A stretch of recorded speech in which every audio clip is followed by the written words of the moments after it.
The following content is provided for educational and informational purposes only. It does not constitute professional career, legal, or business advice. The strategies, techniques, and historical trends discussed in this video are based on specific case studies and market observations within the B2B sector.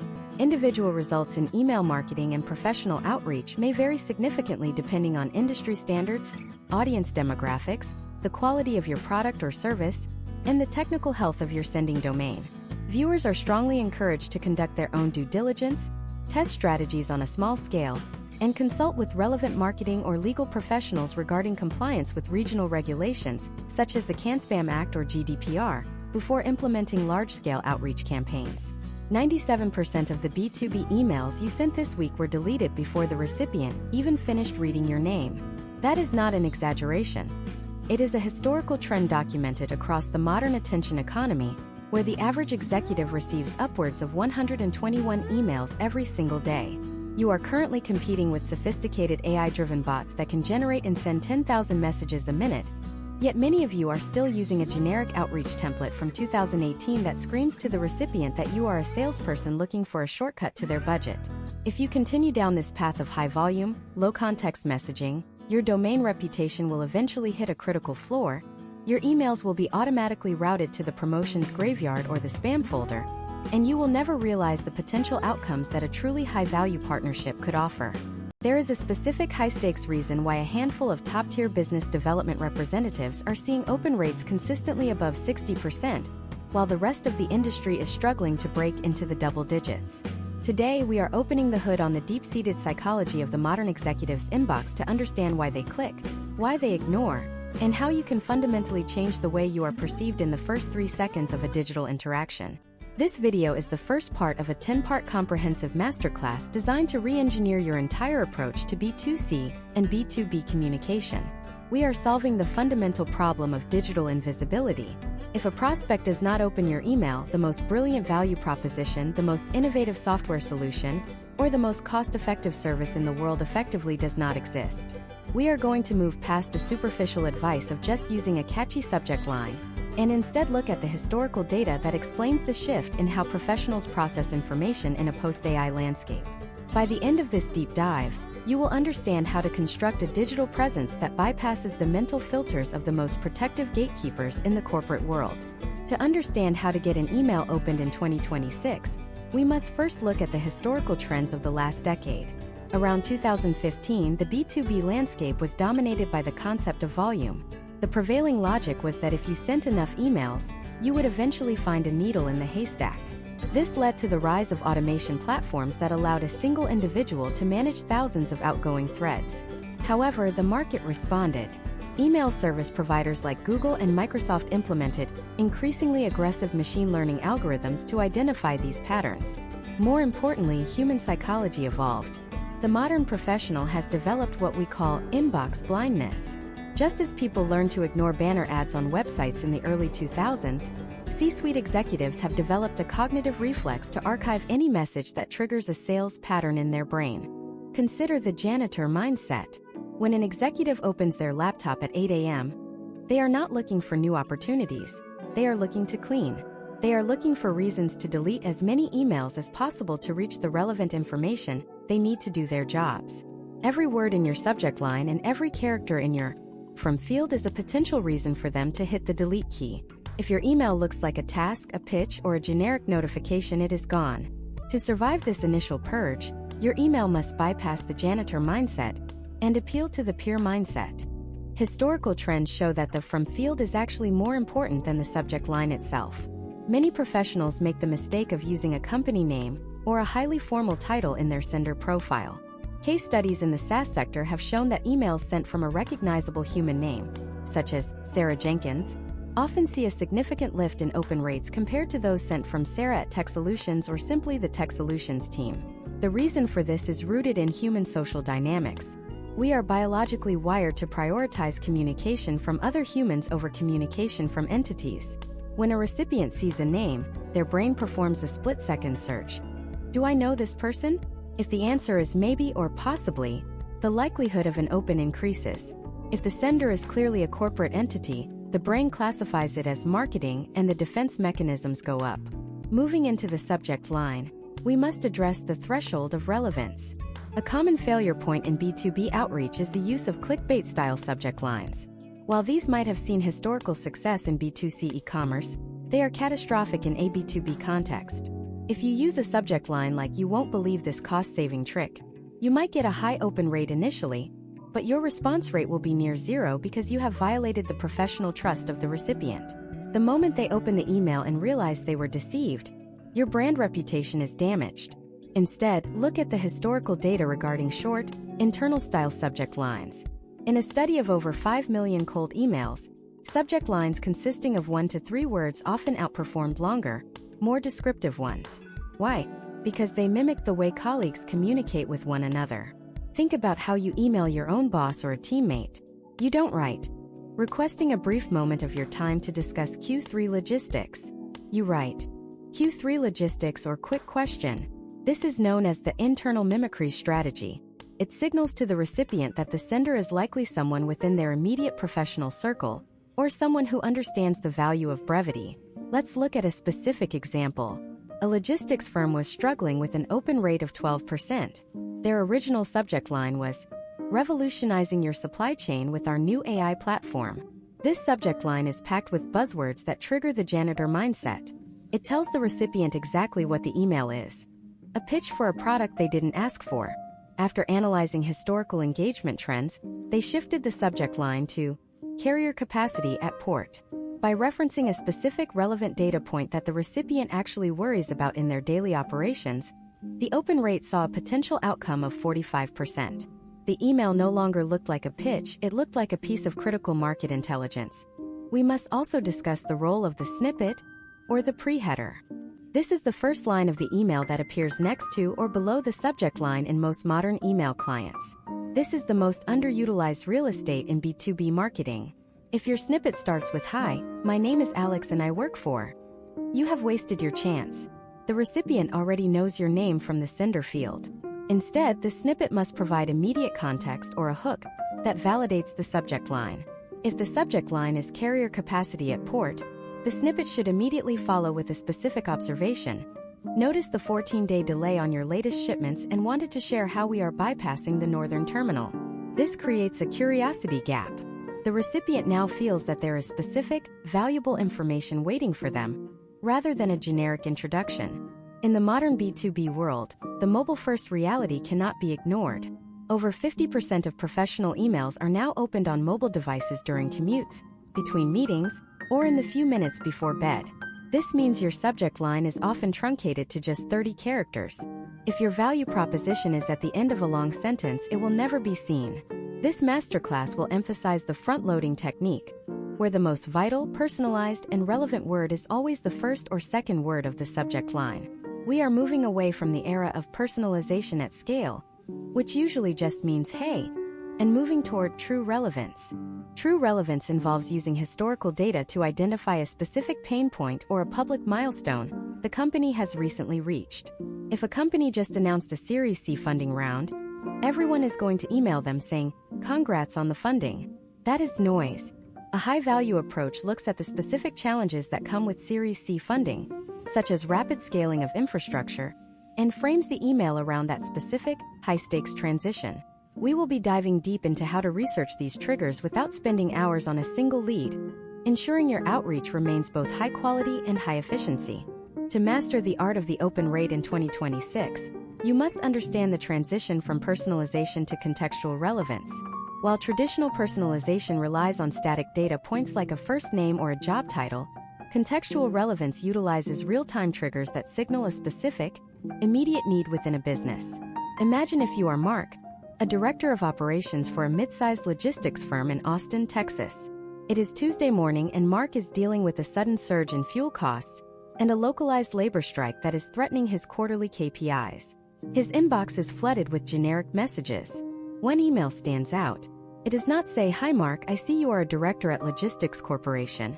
Instead it says, "Notice the Austin terminal labor updates this morning." This is a trigger. It is relevant to his exact situation at this exact moment.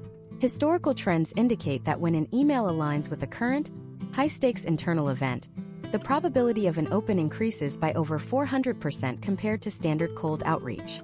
Finding these triggers used to take hours of manual research, but in the current professional landscape, high-efficiency research is about filtering the noise rather than hunting for the signal. The most effective trigger for 2026 is the expansion or contraction of a department. If a company is suddenly hiring 10 new account executives, they are signaling a massive push for growth. This is a potential outcome for a software provider or a recruitment firm to step in. A case study involving a California-based cybersecurity firm showed that by targeting companies who had posted senior-level IT security roles within the last 48 hours, they were able to achieve a 62% open rate. They did not lead with their product. They led with the observation that the company was clearly prioritizing security infrastructure and offered a resource specifically for teams in that transitional phase. To implement this without spending all day on LinkedIn, you must build a trigger-based workflow. Step 1 involves setting up specific Boolean search alerts across professional news aggregators and job boards.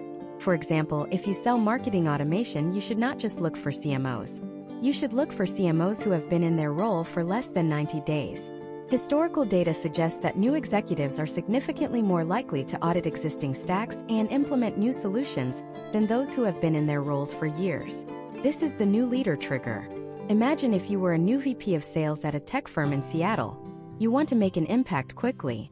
An email that acknowledges your new role and offers a benchmark report on how similar firms in your niche are currently performing is almost impossible to ignore because it helps you look good in your new position. Another high-value trigger is the technological shift.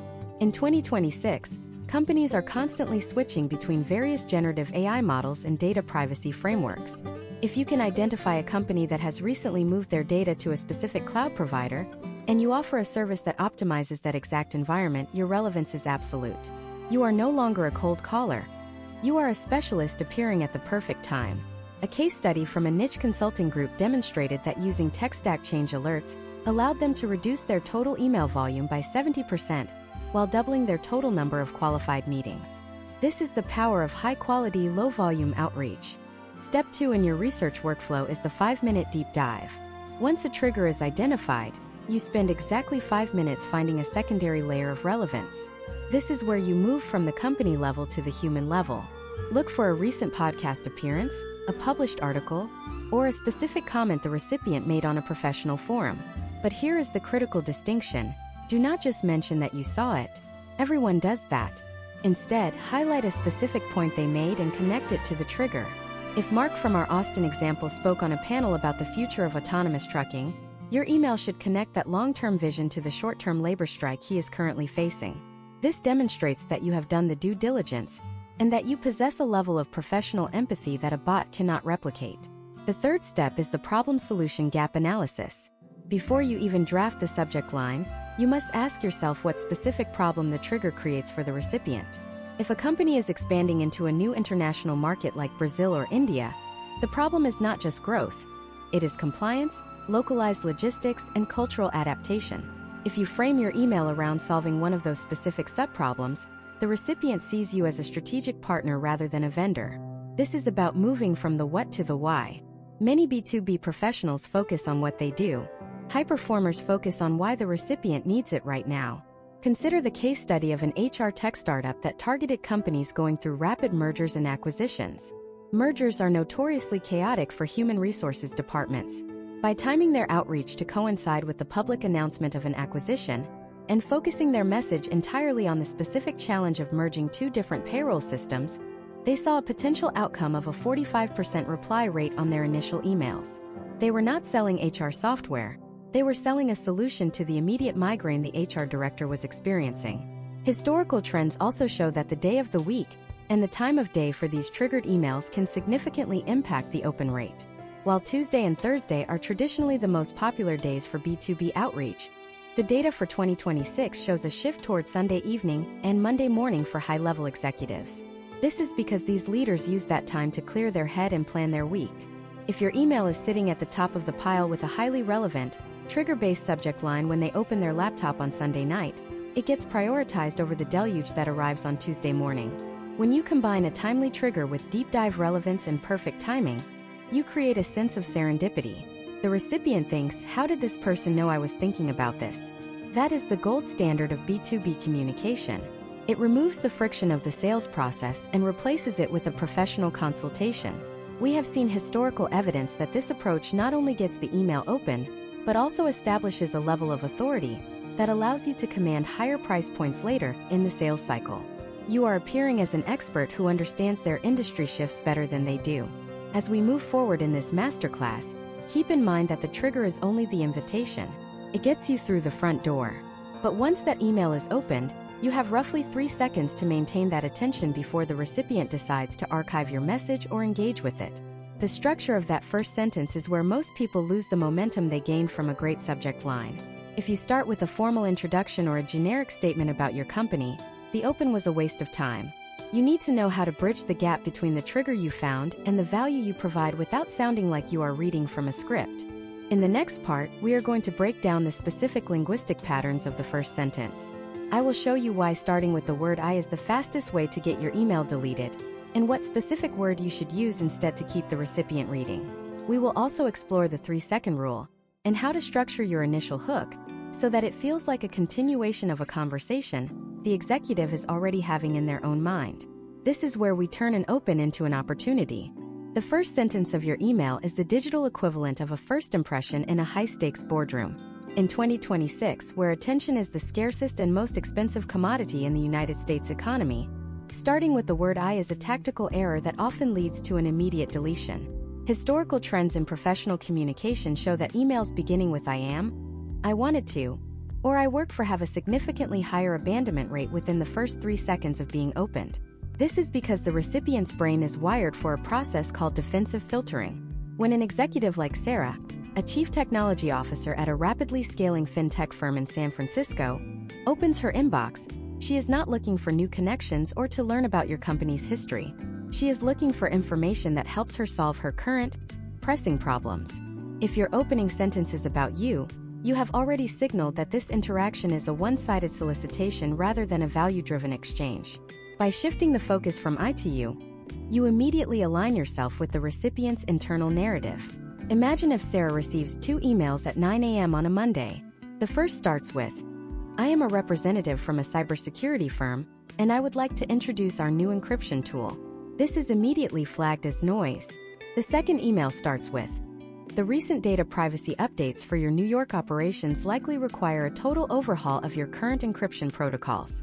The second version starts with Sarah's reality. It validates the research you did and identifies a specific friction point she is currently experiencing. This is the bridge. You are moving from the trigger, the regulatory update, to the potential outcome of addressing it. You have effectively bypassed her defensive filters by sounding like a peer or a consultant who is already part of the conversation she is having with her own team. Let's look at a case study involving a sales development representative named David, who was targeting large-scale manufacturing companies in the Midwest. David's original opening was, I am David from Industrial Systems and I wanted to reach out because I think our software can help your production line.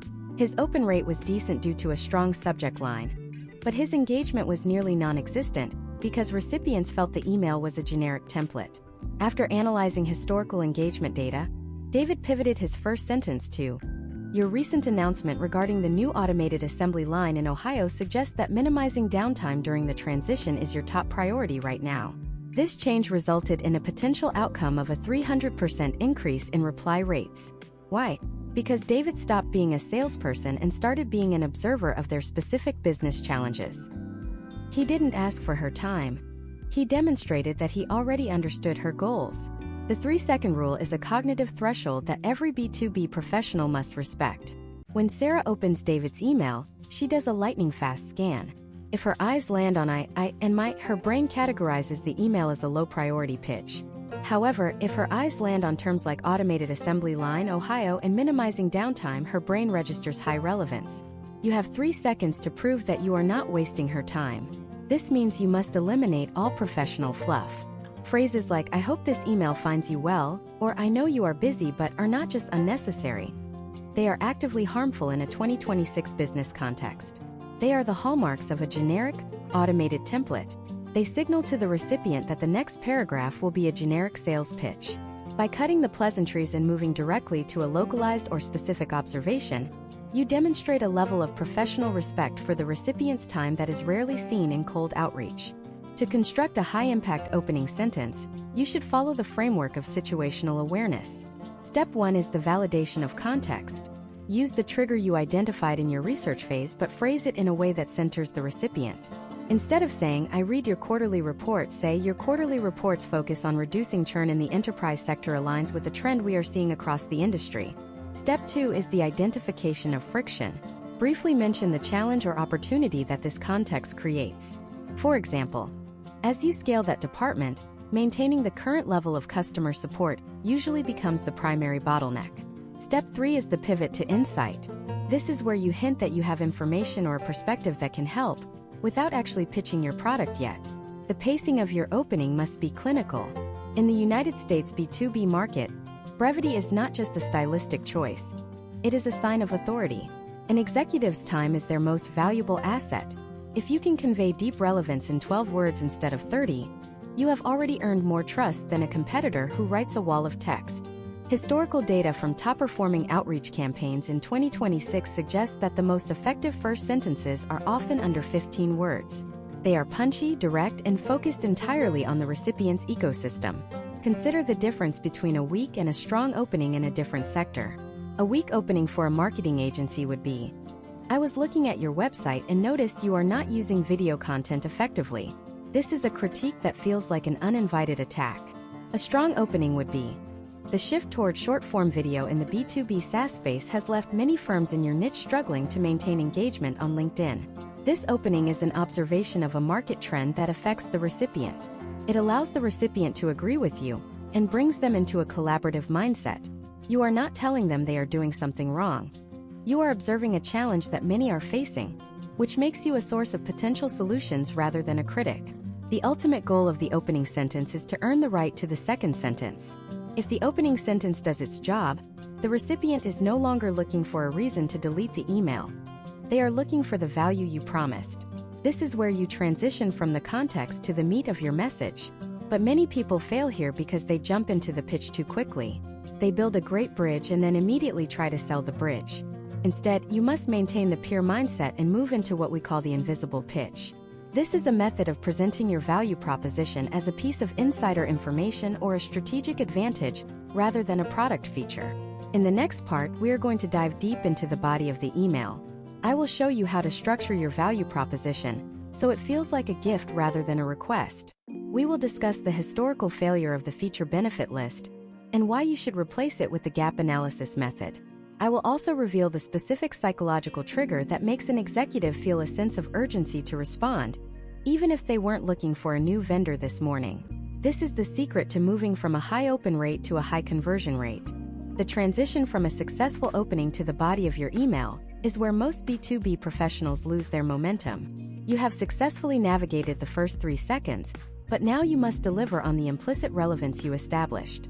This is where the concept of the invisible pitch becomes your primary tool. In the professional landscape of 2026, an overt sales pitch in the middle of a first-touch email is a signal of low status. It tells the recipient that you need them more than they need you. To maintain the peer mindset, your value proposition must be framed as a strategic insight or a solution to a gap they may not even realize exists yet. Historical trends in enterprise sales show that the traditional feature benefit list is effectively dead. Executives like Michael, a chief revenue officer at a high-growth software company in Chicago, have seen every possible variation of our platform as faster, cheaper, and more efficient.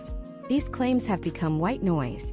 When Michael sees a bulleted list of features, his brain immediately identifies the message as a generic solicitation. Instead of listing what your product does, you must implement the gap analysis method.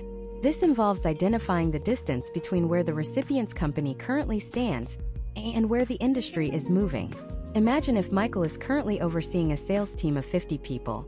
He is aware that his team is hitting their targets, but he might not be aware that his competitors are starting to use predictive intent data to reduce their customer acquisition costs by 20%. If you email Michael and list your software features, he will ignore you. But if you provide a gap analysis, the conversation changes. You might say most firms in the mid-market SaaS space are currently seeing a plateau in outbound efficiency due to the shift in LinkedIn's outreach algorithms. Historical data from the last quarter suggests that teams not utilizing third-party intent signals are spending 40% more time on lead qualification than they were in 2025. By presenting this as a market shift rather than a product feature, you are highlighting a gap in his current strategy. You are not selling a tool. You are selling the closure of that gap. Step 1 of the gap analysis method is the current state audit. This is where you use the research we discussed in previous parts to describe a likely reality for the recipient. For instance, if you are targeting a head of logistics like James in a 2026 supply chain environment, you might start the body of your email by noting, with the recent volatility in the Pacific shipping lanes, many procurement teams are finding that their legacy tracking systems are providing data that is already 6 hours old by the time it reaches the dashboard. This is a specific, painful current state. Step secondary is the future state projection. This is where you introduce the potential outcomes of solving that problem. You continue. Transitioning to real-time satellite-linked telemetry has allowed similar-sized firms to adjust their port of entry strategies 48 hours in advance, avoiding the detention fees that have become standard this year. Notice that you still haven't mentioned your company name or your specific product. You are describing a better reality that is possible through a specific category of solution. This is the invisible pitch. You are building desire for the outcome before you ever introduce the vehicle. A case study from a United States-based fintech firm illustrates this perfectly. They were struggling to get meetings with CFOs regarding their automated tax compliance software. Their original emails were full of technical specifications about their API and integration speeds. When they switched to a gap analysis approach, focusing on the historical trend of increased audit frequency for Series C companies, their response rate tripled. They framed the email around the gap between the recipient's current manual compliance checks and the new federal reporting standards of 2026. The CFOs didn't care about the API. They cared about the gap in their audit protection. To make this invisible pitch work, you must offer what we call the gift of information. In a high-value B2B exchange, the first person to provide value wins the relationship. This is not a gift like a $5 coffee card. That is a bribe and is often viewed as unprofessional by high-level executives.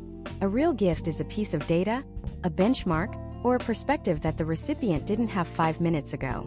For example, if you are emailing a VP of marketing, you could include a single sentence like, "We recently analyzed 500 high-performing B2B campaigns from this quarter and found that interactive lead magnets are currently outperforming static white papers by a factor of 3 to 1. This is pure value. It requires nothing from the recipient, yet it establishes you as a credible authority in their field. The psychological trigger that drives the conversion from an open to a reply is the opportunity gap. In 2026, professional anxiety is less about doing things wrong and more about missing out on a strategic advantage that everyone else is adopting.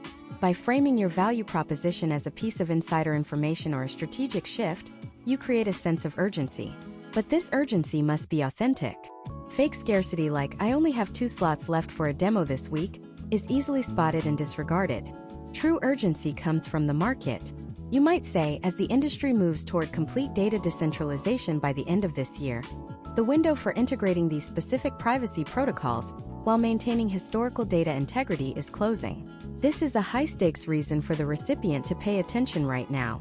When you structure the body of your email this way, you are leading the recipient through a logical sequence: context, problem, market shift, and potential outcome. By the time they reach the end of the paragraph, they should feel that not replying to you would be a strategic mistake.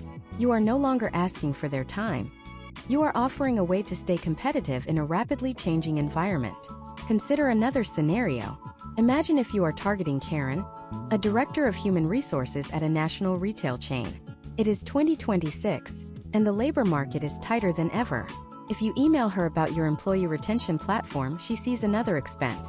But if you email her with a case study regarding how a competitor reduced their frontline turnover by 15% by implementing a specific type of flexible scheduling model, you have her attention. You are showing her a potential outcome that directly impacts her primary KPI. The body of your email becomes a narrative of success that she wants to be a part of. This masterclass is about more than just words on a screen. It is about the architecture of professional influence. Every sentence in the body of your email must serve as a brick in the foundation of your authority. If a sentence does not provide context, highlight a gap, or offer a gift of information, it must be removed. This clinical approach to editing ensures that your message is high density and high impact. However, even the most brilliant gap analysis and invisible pitch will fail if you do not know how to ask for the next step. Most B2B professionals fall into the trap of the weak close. They say things like, "Let me know if you want to chat," or "Would love to jump on a call when you have a second." These are passive requests that put the burden of work on the recipient. In the next part, we are going to master the call to action. I will show you the specific difference between a friction-heavy request and a frictionless invitation. We will explore the historical data on why asking for 15 minutes is actually harder than asking for a simple yes or no. And I will reveal the one sentence that can double your meeting booking rate overnight. This is where we turn interest into action. The moment of truth arrives at the very end of your email.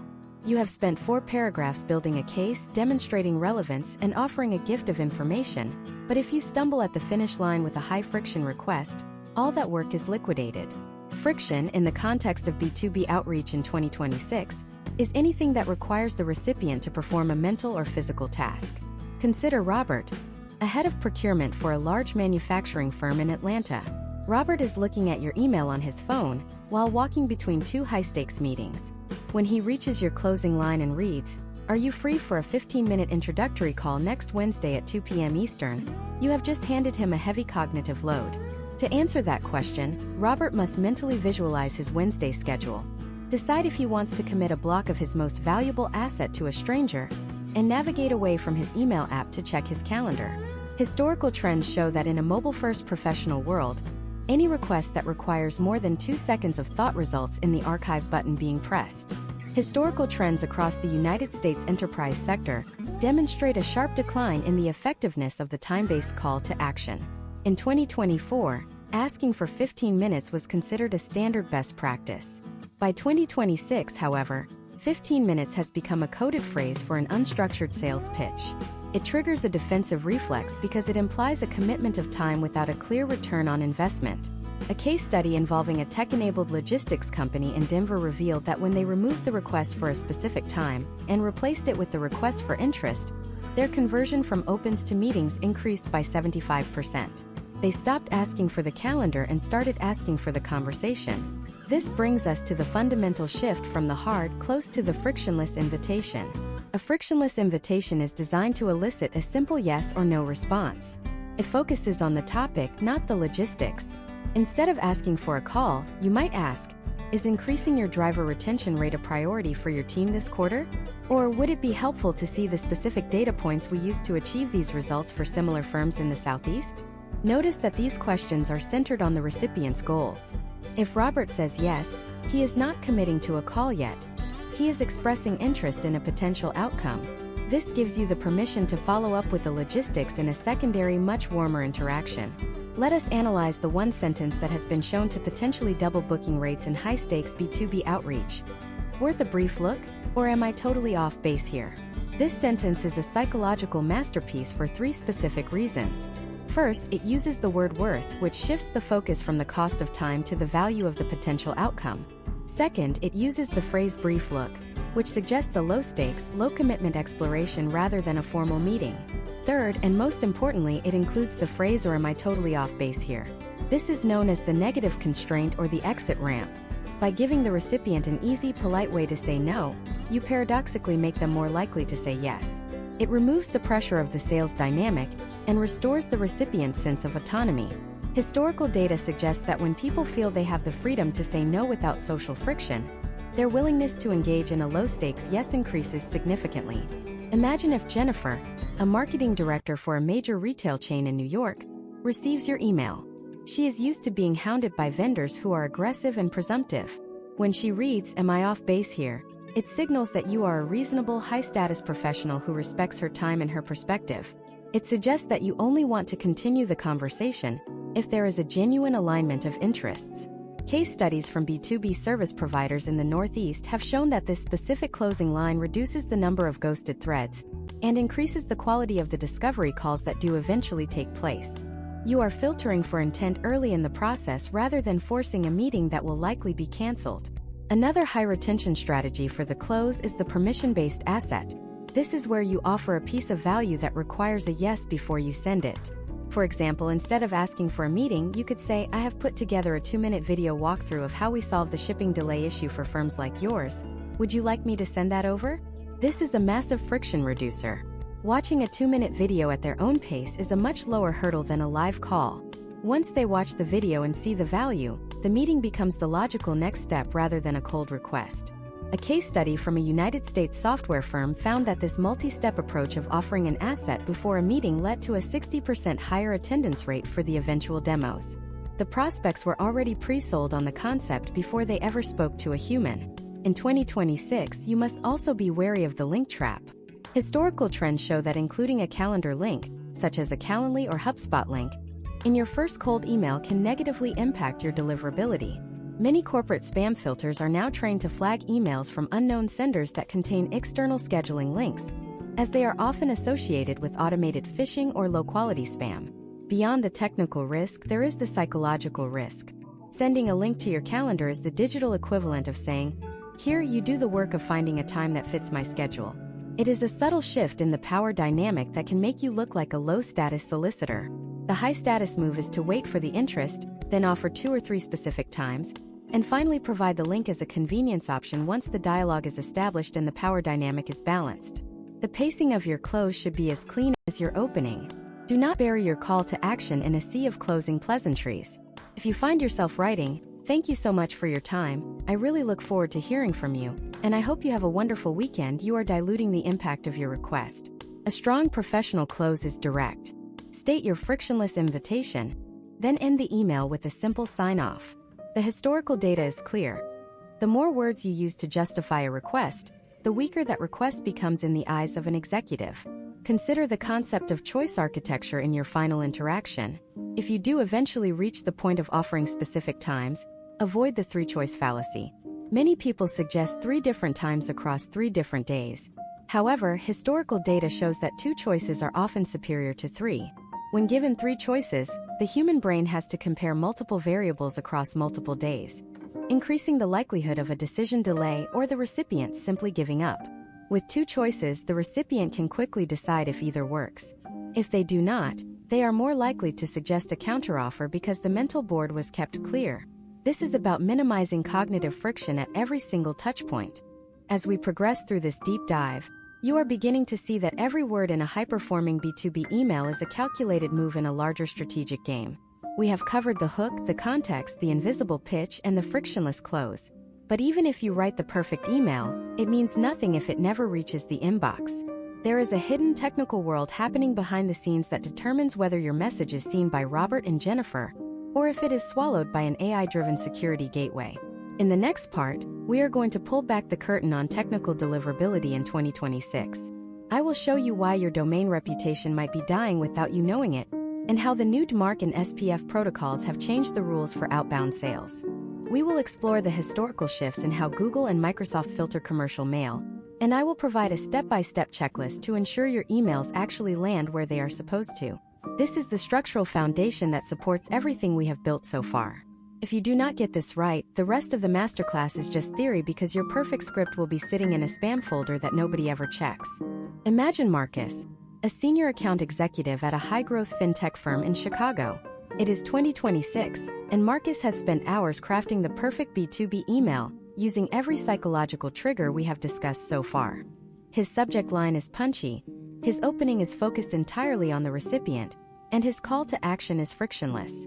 He hits send on 200 highly targeted emails to CFOs across the United States. He waits. 24 hours pass, then 48. His open rate sits at a staggering 0.5%. Marcus assumes his copy is the problem, but the reality is much more clinical. His emails never even reached the eyes of his prospects. They were intercepted, analyzed, and discarded by invisible gatekeepers before a single human ever had the chance to click. In the professional landscape of 2026, your technical infrastructure is the oxygen of your outreach. Without it, your brilliant strategy is dead on arrival. To understand why Marcus failed, we have to look at the historical trends of the last 2 years. In early 2024, major providers like Google and Yahoo implemented strict requirements for bulk senders, mandating the use of SPF, DKIM, and DMARC. By 2026, these are no longer just suggestions for high-volume senders. They are the bare minimum requirements for anyone sending, even a single professional outbound email. If you are operating without these protocols properly configured, The AI-driven security gateways used by enterprise firms will classify your domain as a high-risk entity. Let's break down the technical triad you must master. First is SPF, or Sender Policy Framework. Think of this as your authorized guest list. It is a DNS record that tells the receiving server exactly which mail servers are allowed to send emails on your behalf. If you are sending from a third-party sequencing tool, but your SPF record only lists Google Workspace, the recipient server sees a discrepancy. In 2026, any discrepancy is treated as an attempted spoofing attack. Step 1 of your technical audit must be ensuring your SPF record is inclusive of every tool in your stack. Historical data suggests that nearly 30% of outbound failures are linked to outdated SPF records that haven't been updated after a company switched their CRM or sending platform. Second is DKIM, or Domain Keys Identified Mail.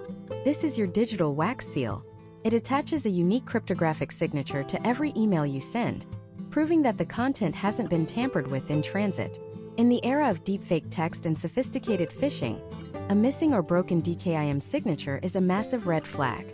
When an executive like Linda, a chief information officer in New York, receives an email, her server checks that signature against your public key. If they don't match, your email is immediately routed to the quarantine folder. Case studies from 2025 showed that firms implementing dual-layer DKIM signatures saw a potential outcome of a 20% lift in deliverability to highly secure government and financial sectors. Third, and perhaps most critical in 2026, is DMARC, which stands for Domain-Based Message Authentication, Reporting, and Conformance. This is your instruction manual for the internet. It tells the receiving server what to do if an email fails the SPF or DKIM checks. Historically, many firms set their DMARC policy to P equals none, which essentially means just monitor it. In 2026, that is insufficient.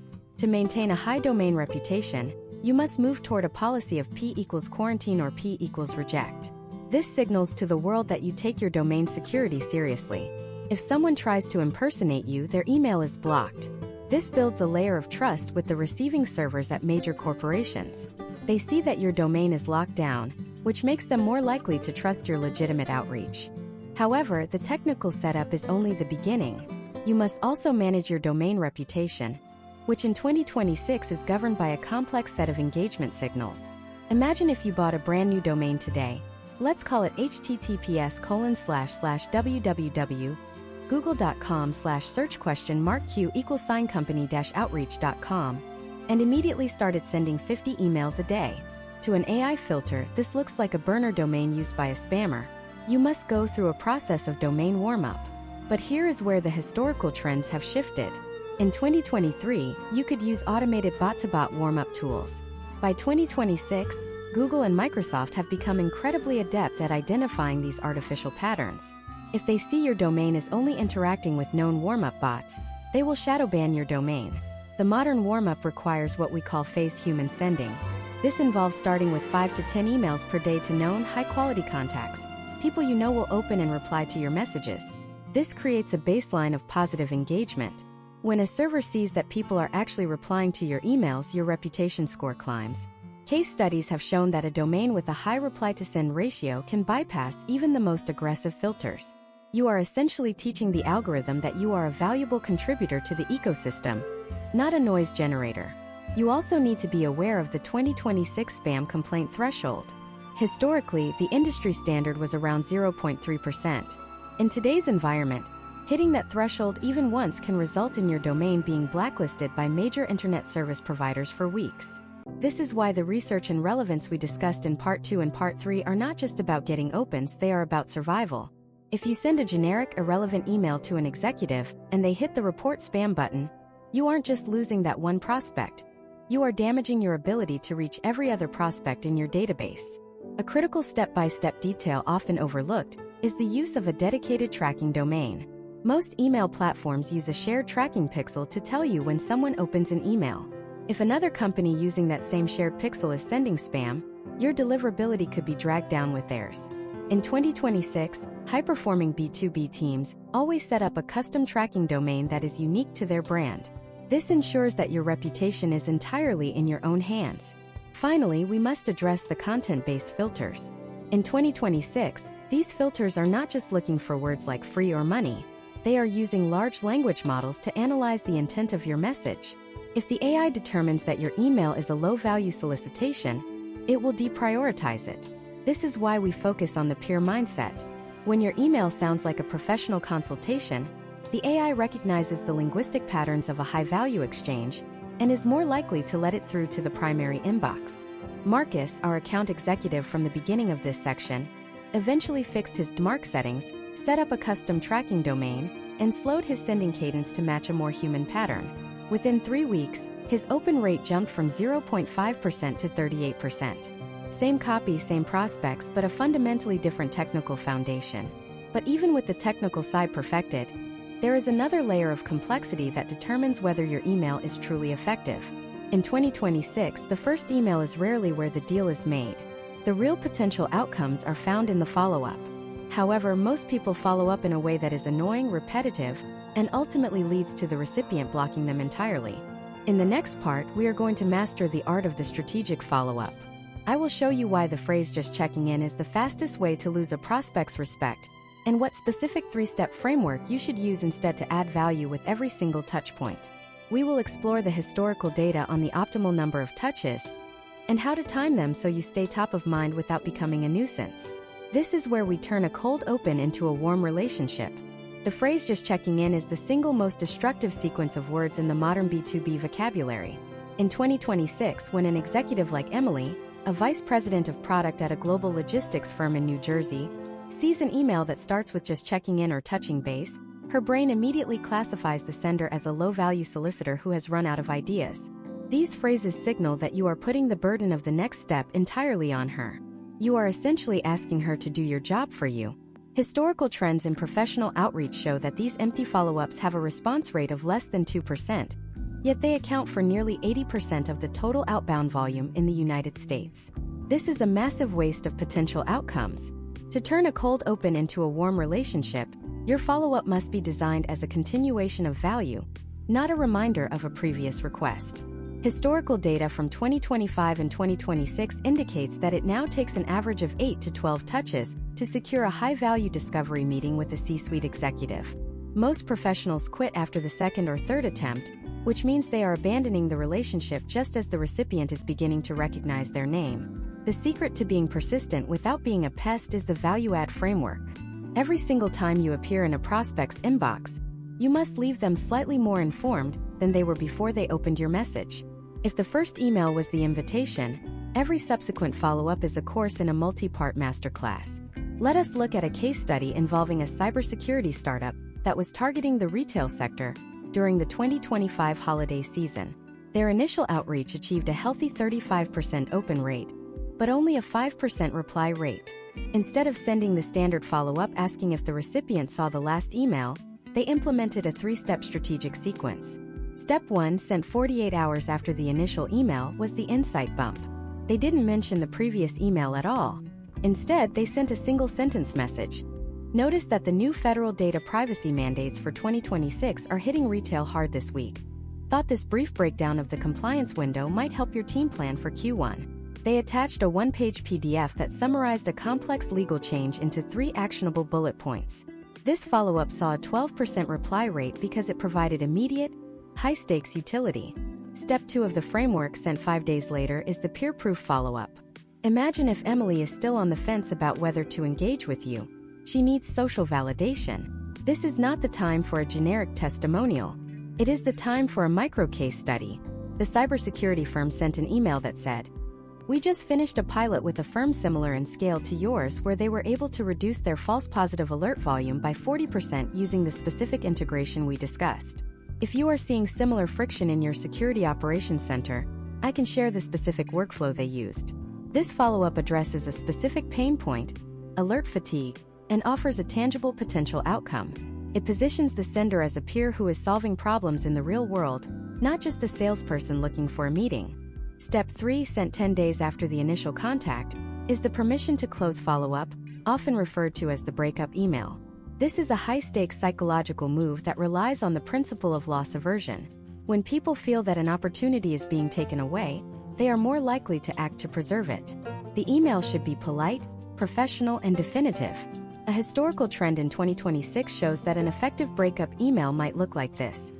Emily, I haven't heard back from you regarding the data privacy overhaul, so I'm assuming this isn't a priority for your team at the moment. I'll go ahead and close your file to keep my records clean. If your situation changes in the future, feel free to reach out. This email often triggers a sudden response from busy executives who were genuinely interested, but simply got overwhelmed. They don't want the file closed. They don't want to lose the contact of someone who has been providing them with free, high-quality insights. The timing of these follow-ups is just as critical as the content. In the United States B2B market of 2026, the Monday morning rush is a graveyard for follow-up emails. Your message will be buried under the hundreds of internal emails that accumulated over the weekend.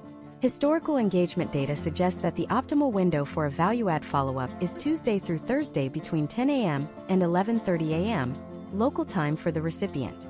This is after the morning purge and before the lunch break. Additionally, don't ignore the Sunday evening window. Many high-level executives use Sunday night to plan their week and clear their inboxes. A short, high-value insight sent at 7 p.m. on a Sunday can often result in a reply before the work week even officially begins. Another step-by-step detail to master is the threading strategy. Should you send your follow-up as a reply to the original thread or as a brand new email? In 2026, the answer is a hybrid approach. Your first 2 follow-ups should be threaded. This provides context and shows the recipient that there is a history to this interaction. It allows them to easily scroll down and see the original trigger and value proposition. However, if you reach the 4th or 5th touchpoint without a response, historical trends suggest that starting a new thread with a completely different angle can reset the interaction. It bypasses the mental fatigue of seeing the same subject line and gives you a fresh chance to capture their attention with a new hook. When crafting these follow-ups, you must also eliminate what we call apology language. Phrases like "sorry to bother you again" or "I know you are incredibly busy" are seen as low-status markers. They suggest that you believe your presence is a nuisance. If you are providing genuine value, you never have to apologize for sending an email. High-status professionals in 2026 use direct language. Instead of saying "sorry to follow up," they say, "following up on the conversation regarding your Q3 targets." This shift in tone subtly tells the recipient that you are an equal who belongs in their inbox. Imagine if you are targeting Marcus, a director of sales in Chicago. You have sent him 3 emails, each with a piece of value. On the 4th attempt, you send him a short video recording of yourself walking through a specific strategy that helped a competitor of his. You are not asking for anything, you are showing him. This is the ultimate form of the value-add follow-up. It humanizes you, demonstrates your expertise, and creates a sense of reciprocity. Marcus now feels that he owes you a response because of the sheer amount of unasked for value you have provided. This is how you move from a cold prospect to a partnership. The complexity of the modern B2B sale means that your email follow-up is often the only consistent thread of communication during a 6 to 12-month sales cycle. If you can master the cadence of providing value while maintaining professional persistence, you will outlast every competitor who relies on automation and generic templates. You are building a brand in their inbox, one insight at a time. However, even the best follow-up sequence can feel siloed if it only exists within the vacuum of the inbox. In 2026, the most successful B2B professionals don't just send emails. They surround their prospects with a cohesive professional presence across multiple channels. They use a strategy that makes their email feel like the natural culmination of a broader conversation that is happening across the entire digital landscape. In the next part, we are going to explore the omnichannel surround sound strategy. I will show you how to use LinkedIn, professional forums, and even niche industry news to prime your prospects so that by the time they see your email, they already feel like they know, like, and trust you. We will look at the historical data on how many non-email touches it takes to triple your open rates. And I will give you a specific daily routine that takes less than 20 minutes, but makes your outreach feel inevitable, rather than intrusive. This is how you move from being a cold sender to being a recognized authority. In the digital ecosystem of 2026, an email is no longer a standalone event. It is the final note in a symphony of professional touchpoints. To understand why your open rates might be plateauing despite having great copy, you have to realize that the modern executive is living in a state of high-alert digital filtering. Consider Thomas, a CEO of a renewable energy firm based in Portland, Oregon. Thomas is a primary target for hundreds of B2B service providers. On any given Tuesday, his inbox is a war zone of cold pitches, automated follow-ups, and internal reports. If your name appears in that list as a complete stranger, the odds of him clicking are statistically low. However, if Thomas has seen your name 3 times in the last 48 hours in context that he actually values, your email is no longer cold. It is a recognized communication from a familiar source. This is the omnichannel surround sound strategy, and it is the only way to consistently break through the noise in 2026. Historical trends in B2B engagement from 2025 show that professionals who interact with a prospect on at least 2 different platforms before sending an email see a potential outcome of a 200% increase in open rates.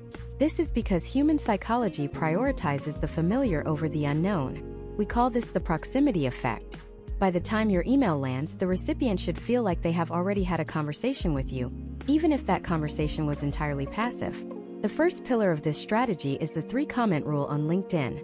In 2026, LinkedIn is not just a resume site. It is the town square of professional thought leadership. But many people make the mistake of pitch-slapping their prospects in the direct messages immediately after connecting. This is a low-status move that leads to an immediate block. Instead, you must use the public feed to prime the engine. Step 1. Identify your top 5 high-value prospects for the week. Step 2. Find their recent posts or the posts of their company. Step 3. Leave a meaningful comment.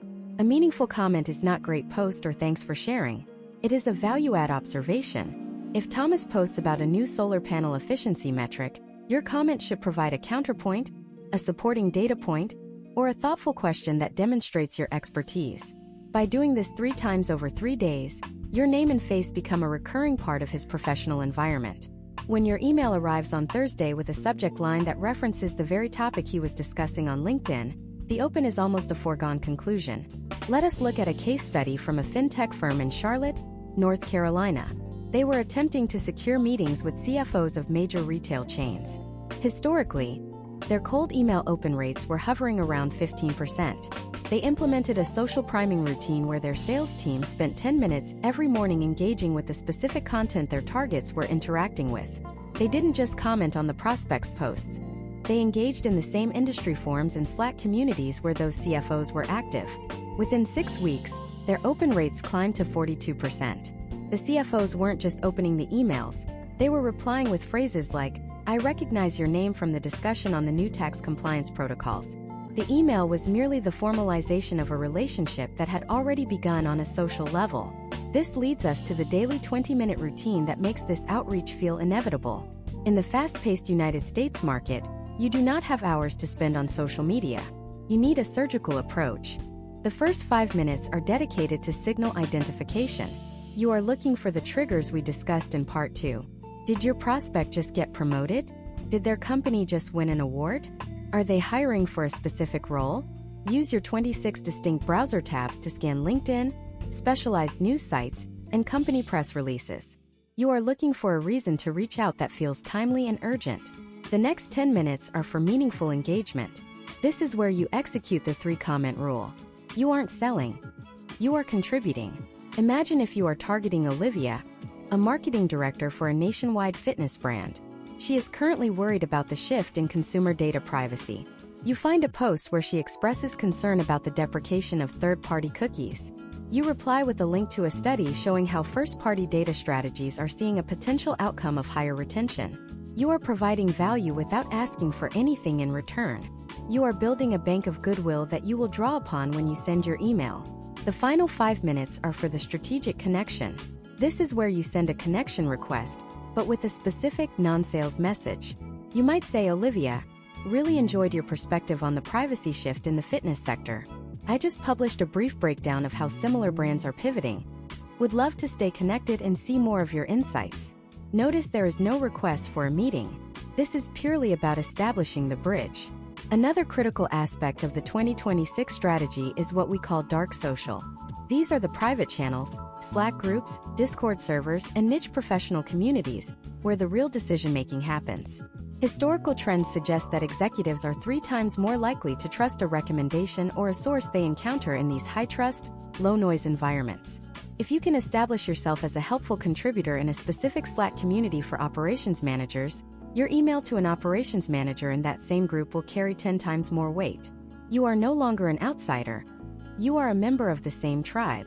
Imagine a scenario where you are trying to reach a high-level procurement officer. If you send a cold email, it is one of 100. But imagine if that procurement officer saw your name mentioned in a private industry forum as the person who solved a complex logistics problem for a peer. When your email appears in their inbox the next day, they aren't just opening it. They are opening it with a pre-existing sense of trust. This is the surround sound effect. You are appearing in their feed, in their communities, and in their news before you ever appear in their inbox. Step by step, this routine ensures that you are never starting from zero. You are building a professional brand that exists independently of your sales goals. This is high-efficiency outreach because it reduces the friction of the initial contact. The time you spend on priming is saved tenfold on the back end, because you won't need to send 12 follow-up emails to get a response.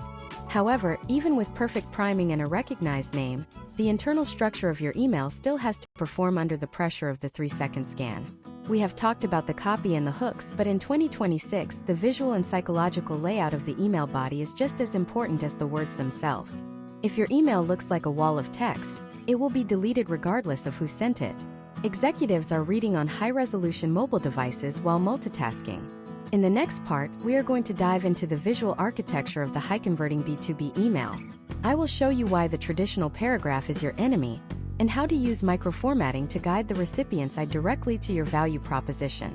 We will explore the historical data on white space and line length, and I will reveal the specific layout that makes an email feel like a conversation rather than a document. This is how you ensure that once the email is opened, the information is consumed and acted upon in record time. This is where we master the aesthetics of professional persuasion. Visual architecture is the silent partner of your copywriting. In the high-velocity professional environment of 2026, the layout of your email communicates your level of authority before a single word is actually processed by the recipient's conscious mind.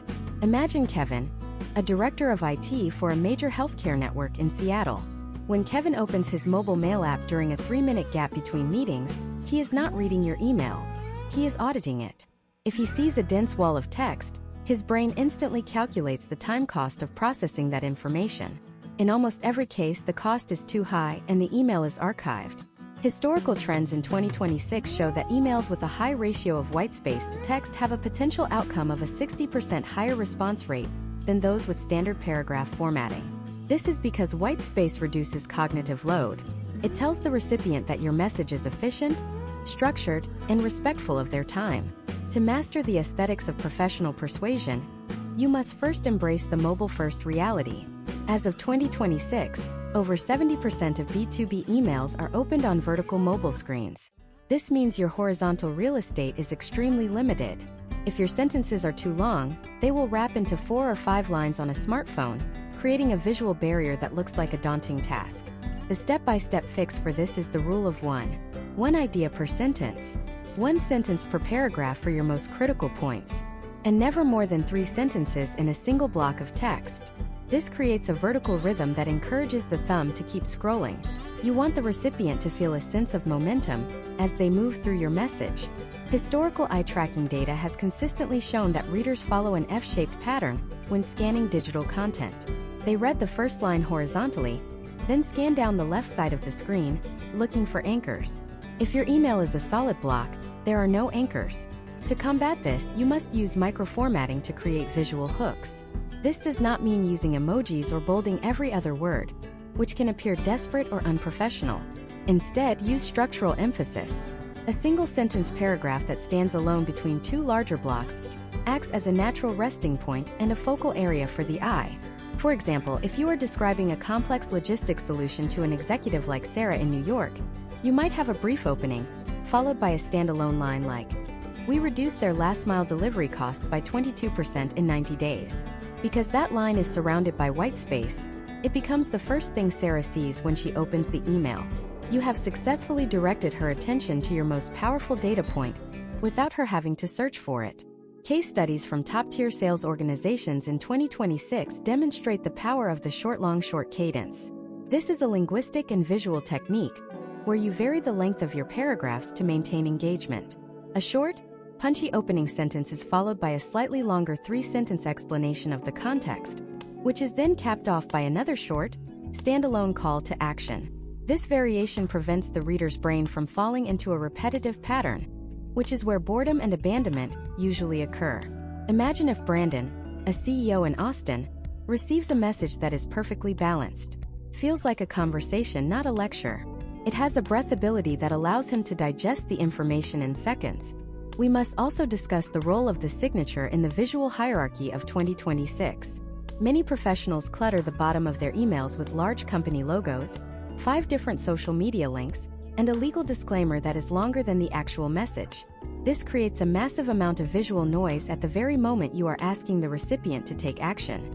Historical data suggests that a minimalist signature, just your name, title, and a single link to your professional profile or a relevant case study, actually increases the likelihood of a click-through. Keeps the focus on the conversation. If your signature is 3 inches tall, it signals that you are part of a rigid corporate machine. If it is clean and professional, it reinforces the peer mindset we have been building throughout this masterclass. Furthermore, consider the dark mode reality of 2026. Most executives have their devices set to dark mode by default to reduce eye strain. This means your white space is actually black space. If you are using images or specific color-coded text, they might not render correctly, or they might create a jarring visual experience. High-performing B2B writers now stick to plain text or extremely simple HTML formatting. They ensure that their message is perfectly legible regardless of the recipient's display settings. A case study from a United States-based SaaS firm found that moving away from branded HTML templates to simple, plain text-style emails resulted in a 35% increase in reply rates. The plain text feels more personal, more urgent, and more like a direct communication from one professional to another. Let us look at another step-by-step detail: the use of lists. While bulleted lists are a great way to present data, they are often overused. If you have 5 or 6 bullet points, you have created another wall of text just with dots in front of it. In 2026, the optimal number of bullet points is 3. 3 is a psychological anchor that suggests completeness without being overwhelming. If you have more than 3 points, you are likely including fluff.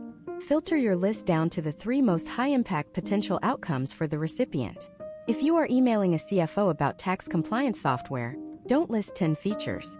List 3 specific risks you are mitigating: federal audit protection, localized state compliance, and automated reporting speed. This structure allows the eye to skip to the most relevant information instantly. The visual architecture of your email is the final layer of your professional presence. It takes your high-value research, your peer-level tone, and your frictionless call to action, and it packages them in a way that is consumable for the modern, overscheduled executive. If you get the visuals right, you are making it easy for people to say yes. You are removing the friction of the reading process itself. Every time an executive like Kevin or Sarah interacts with one of your messages, they should feel that you are a professional who values their time and understands the pace of their world. Now we have covered the strategy, the psychology, the technical foundation, and the visual layout. You have all the components of a masterclass in B2B outreach. But the final challenge is execution at scale.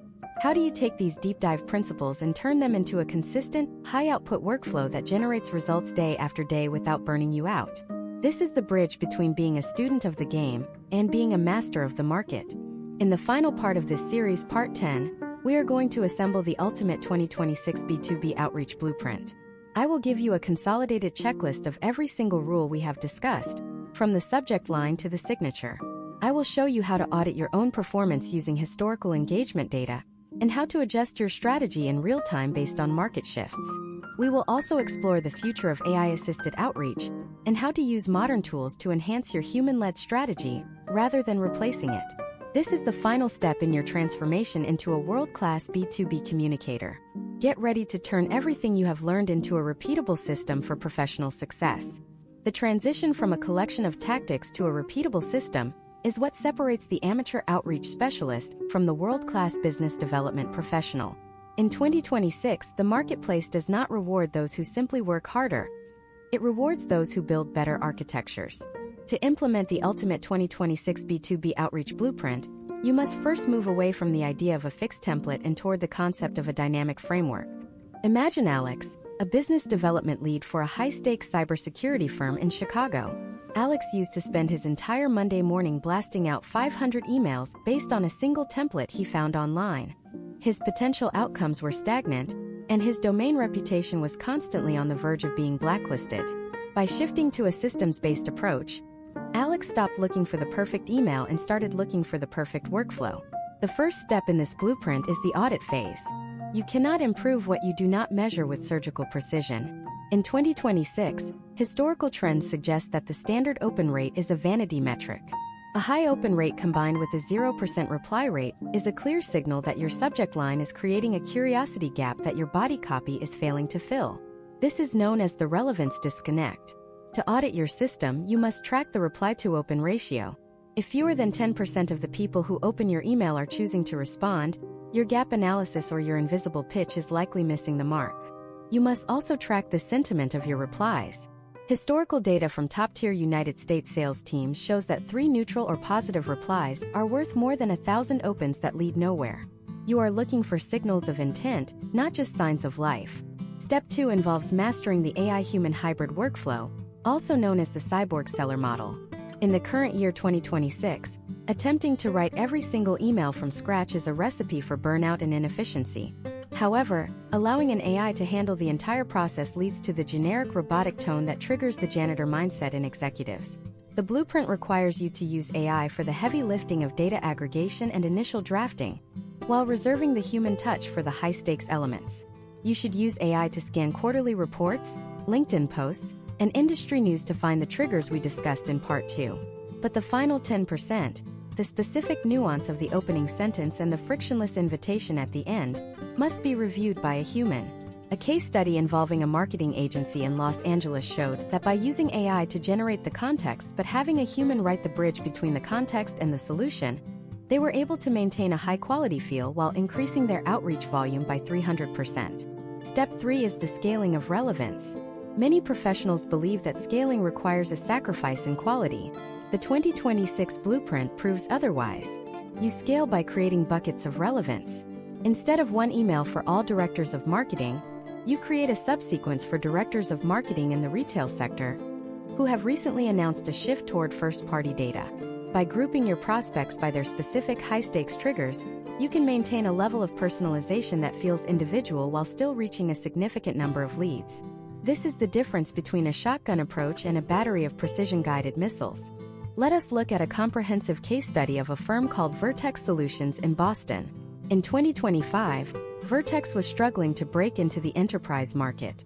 They were using high-volume automation and getting filtered out by every major security gateway. They implemented the full 10-part masterclass strategy.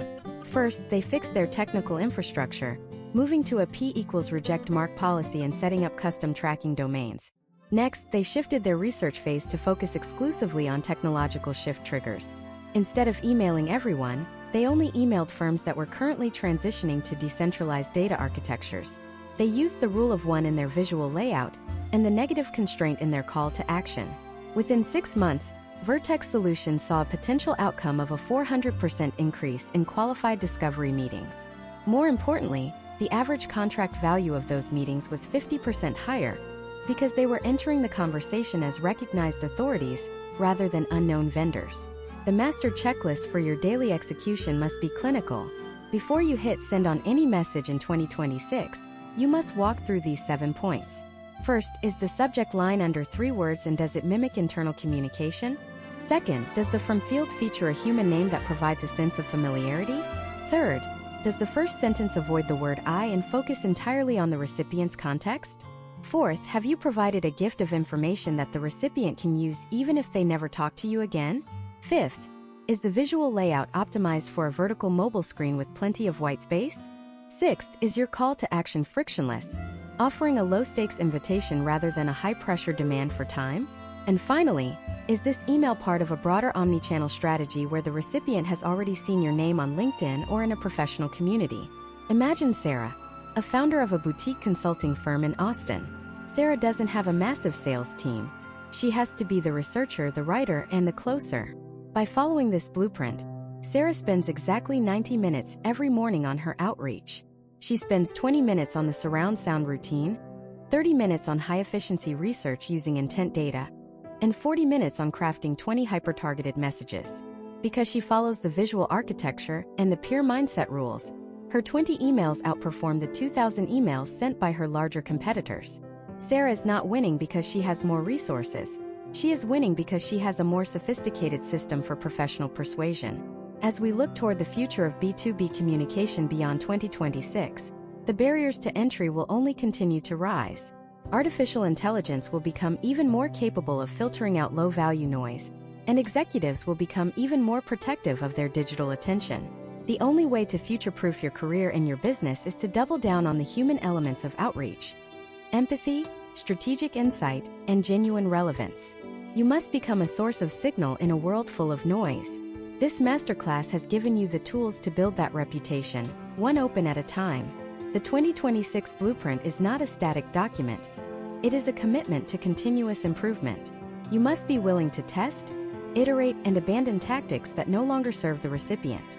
Historical trends show that the most successful communicators are those who view their inbox not as a tool for extraction, but as a platform for contribution. When you shift your mindset from what can I get from this person to how can I help this person navigate their current challenges, the doors to the C-suite begin to open of their own accord. You now have the complete framework for writing B2B emails that get opened, read, and acted upon in the most competitive professional landscape in history. From the technical foundations of domain reputation to the psychological nuances of the frictionless close, you are equipped to outperform the traditional sales models that are failing every day. But knowing the system is only the beginning. The real potential outcomes are found in the daily, disciplined execution of these principles. This concludes our deep dive masterclass on B2B email mastery, but the journey of professional influence is far from over. While getting the email opened is the critical first step, the conversation that happens once you get them on a call requires a completely different set of psychological triggers and strategic frameworks. You have mastered the invitation. Now you must master the engagement. In our upcoming series, we are going to explore the high-stakes world of the 2026 discovery call. I will show you how to maintain the authority you built in the inbox during a live interaction, and the specific questioning techniques that turn a curious prospect into a committed partner. The bridge between a successful open and a signed contract is shorter than you think, and we are about to cross it together.